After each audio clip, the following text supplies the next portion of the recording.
Hello and welcome to your sixth geometry class. I'm Mr. Marquez, your summer online facilitator, favorite math teacher, whatever you want to call me. Today's topic is actually going to be measuring segments, okay? And to kind of recap, remember that in our previous video I said that a line segment was just that, part of a line.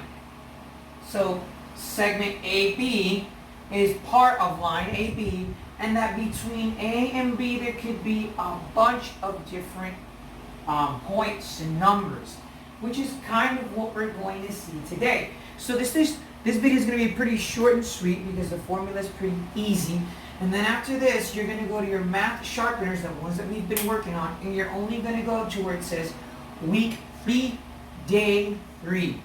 Week 3, day 3, ladies and gentlemen.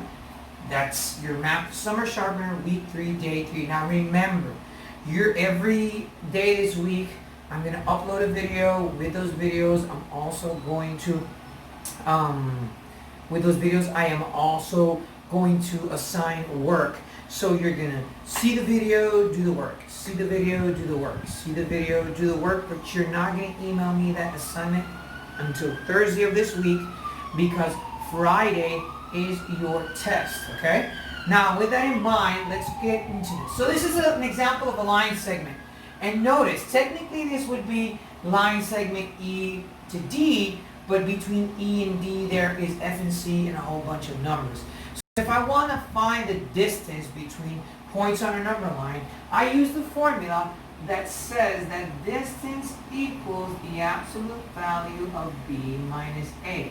Now, even though it says B minus A and B are not present, B minus A is just a generic term.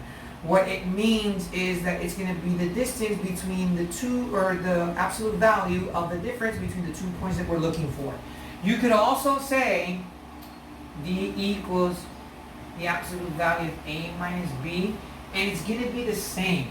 So that's not really going to make much of a difference, okay?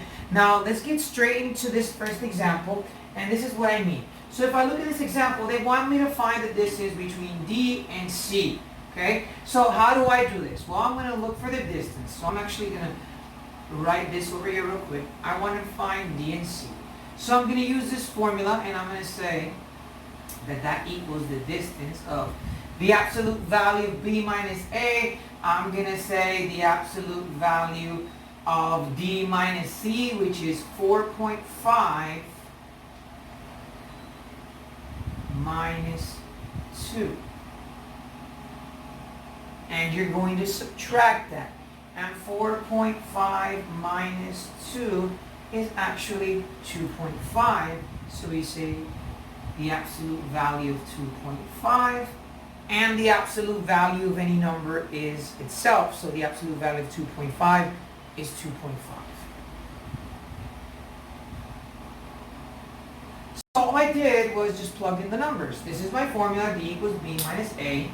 So it would be the absolute value of 4.5 minus the absolute value of 2. The absolute value of 2.5 is 2.5. Now I could have also done it backwards. I could have subtracted 2 minus 4.5, which would have been negative 2.5, and the absolute value of negative 2.5 is 2.5. So it doesn't really matter if I use B minus A or A minus B, because I'm calculating the absolute value is going to be the same. Okay, so once again, all I did was I found the value of D, which was 4.5, the value of C, which is 2. I subtracted 4.5 minus 2, which is 2.5, and the absolute value of 2.5 is 2.5. Again, the absolute value of D is 4.5, the absolute value of C is 2. 4.5 minus 2 is the absolute value of 2.5, which equals 2.5. Now, if I want to find E to F, okay, so if I want to find E to F, now I know, and I'm going to say the absolute value of E to F, which is negative 5,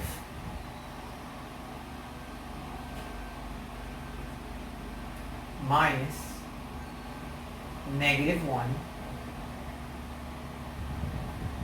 and again, the absolute value of E, which is negative 5, the absolute value of F, which is negative 1, and I'm going to subtract negative 5 minus negative 1, but we all know the rules of integers, so that's actually going to turn into d equals the absolute value of negative 5 plus 1, because minus negative 1 turns into plus 1. Negative plus a positive I subtract, and that would be d equals the absolute value of negative 4, and the absolute value of negative 4 is 4, so d equals 4. And that's it. That's as simple as that. That's how you do it. That's it for that example. I'm going to go ahead and move on to the next one. Okay, so it doesn't matter if you plug in negative 5 minus negative 1, or if you did it negative 1 minus negative 5, because at the end of the day, since you're calculating the absolute value, the answer is going to be the same. So don't let that part confuse you, okay? Now I'm going to erase this example and we're going to go to the next one. So there is a postulate, and in our previous class, on the previous video lesson, I left you some definitions about points, line segment, rays, and all those things. And beneath that were postulates. And postulates are kind of like rules in geometry. And there is a postulate that's called the segment addition postulate. And it says that if B is between A and C, then A plus B C equals AC.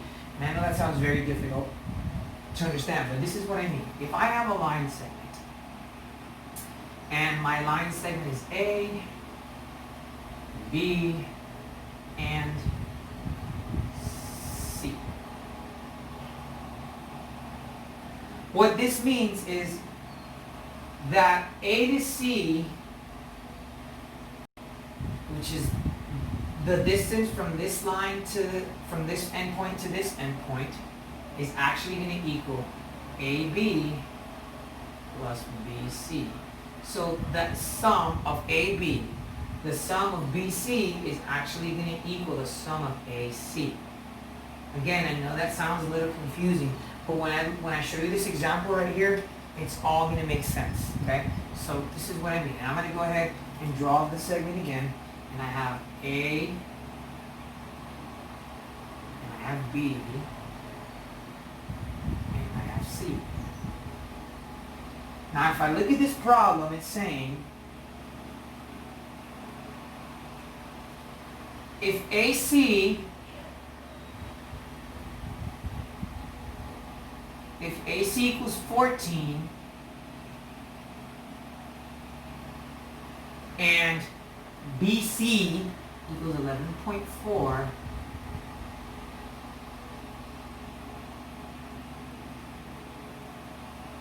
find AB.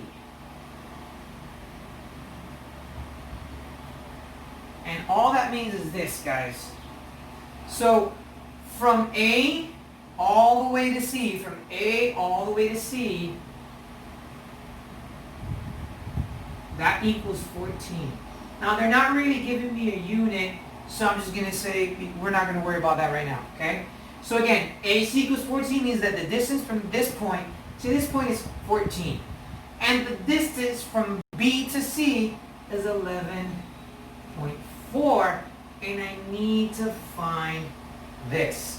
So I set that up as an addition problem and a normal one-step equation. So I'm going to say AB plus 11.4, which is my distance from BC,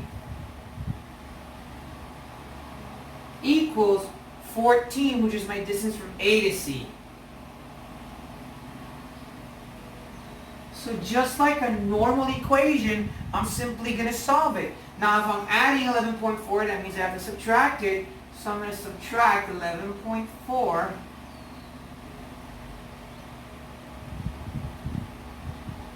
And this is going to cancel out. And of course, we simply say that this is a 14.0.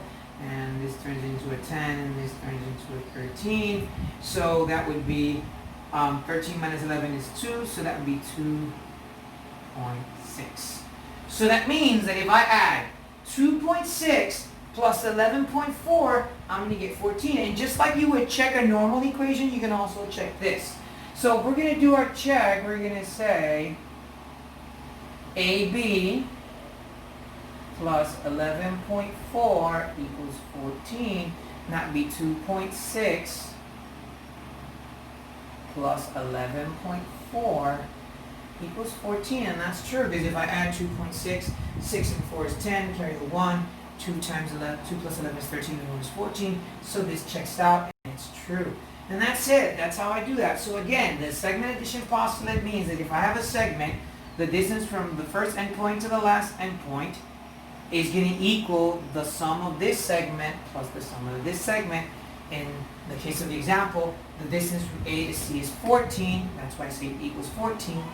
The distance from B to C is 11.4, and AB is what I'm looking for, which is arranged as AB plus, or segment AB plus 11.4 equals 14. I subtract by 11.4, my answer is 2.6, so that means 2.6 is the measurement of segment A and B.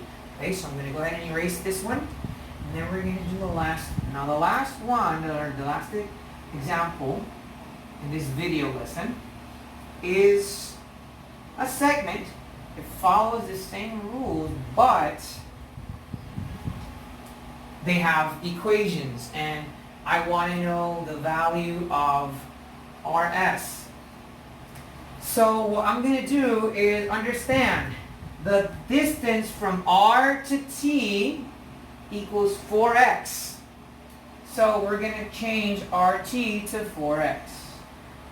The distance of S to T equals 27, so we're going to change that to plus 27.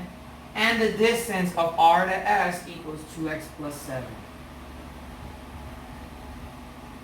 So we actually have an equation that we're going to solve, and I'm actually going to write it down here. 2x plus 7 plus 27 equals 4x. And I know this looks confusing, but it's easy.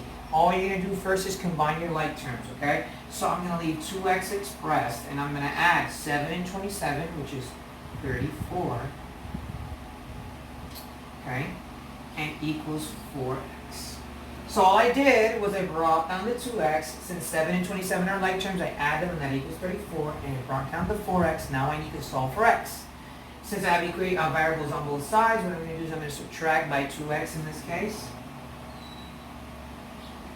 This is going to cancel out. 34 equals 2x. And I want to find the value of x, so that means I am going to simply divide by 2. And x equals 17, or 17 equals x. It's the same thing, but I'm not done with the problem. I know the value of x, but I still don't know what the measurement of all this is. So what am I going to do? I am going to evaluate each equation, specifically RS and RT, to find out the value. So what I'm going to do now is I'm going to say R segment RT equals 2,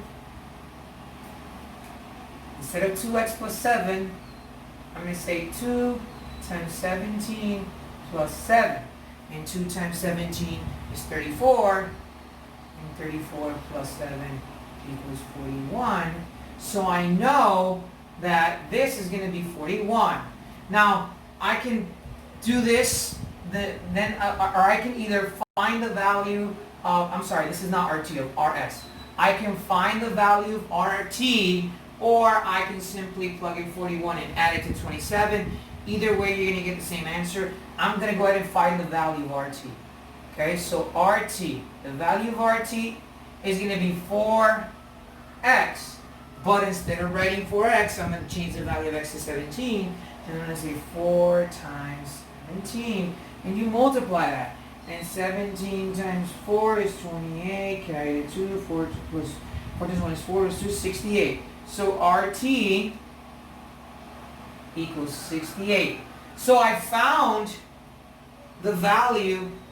I know this equals 68, and I know this equals 41, excuse me. So the last thing I can do is say 41 plus 27 should equal 68. If they do, that means it's correct. If they don't, that means it's incorrect. So let's see if that's true. 41, which is what I got for RS, plus 27, which is what was given to me for ST, And if I add 41, 1 and 7 is 8, 4 and 2 is 6, it equals 68. So this is correct, ladies and gentlemen. And that's it for this video lesson. What I want you to do is go to the summer sharpener that we have been using. You're going to go again to week 3, and you're only going to answer day 3. You're not going to answer anything else besides that or before that. Okay, I know we're going in a weird order, but that's because I'm taking the most important topics of each chapter and I'm kind of merging them together. So this is your favorite math teacher signing off. Stay safe, and I'll see you guys soon. Bye.